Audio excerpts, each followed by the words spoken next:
Hello, traders. FX Pip Collector here. Today is Tuesday, January 23rd, and this is my analysis of the Euro US dollar, starting on the monthly, working my way down to that 1 hour time frame for the full top down analysis.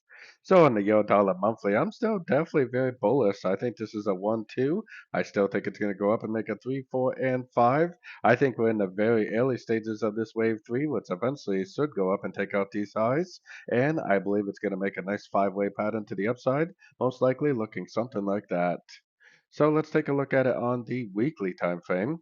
On the weekly time frame, we've definitely been going down pretty strong, but we do not have a break of structure. We do not have a lower high. We really have no reason at all to think that this uptrend is actually complete. I think this move down is just going to be another subdivision of this wave 3 uptrend, and I think on these higher time frames, it will continue to make higher highs and higher lows. So taking it down to the daily time frame. On the daily time frame, I'm definitely primarily looking for longs. I'm looking for three waves down.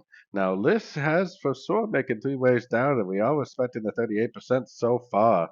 It is really not much proof that this really is the end of a correction, but I mean, if this really is the end of a correction, which it definitely could be, then this will continue to make higher highs, higher lows. If this really is a 1 and a 2, most wave 2s normally do take out the low of wave 4. So we definitely need to make sure that we find evidence on sort of time frames that this is really going up, because it actually may go down to one of these Fibonacci levels to take out the lower wave 4 before it actually does end up continuing the uptrend, most likely all part of this big wave 3.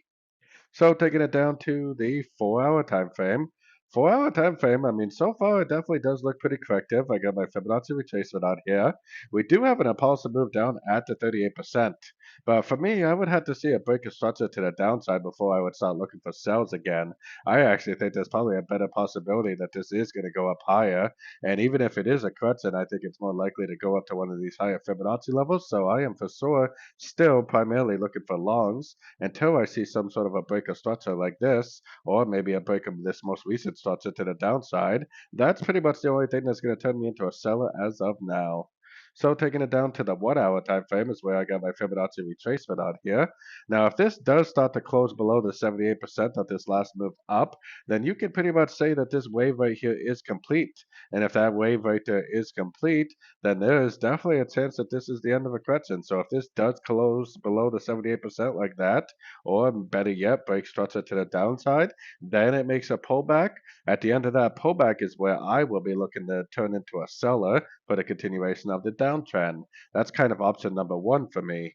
Option number two is that we're right at the 78% and it does end up respecting that level, and maybe it even ends up doing like a double bottom and ends up respecting that level. That right there is what I would be looking for my next buy-in opportunity. So if I pay attention to my fib levels, I pay attention to structure, then I should be able to recognize whether I should be going short at the end of a correction, or I should be able to recognize whether it's time to start continuing to go long at the end of these corrections for the continuation of this uptrend. So don't forget to join my free Discord group. The link for that is on the screen and in the description. Thanks and happy trading.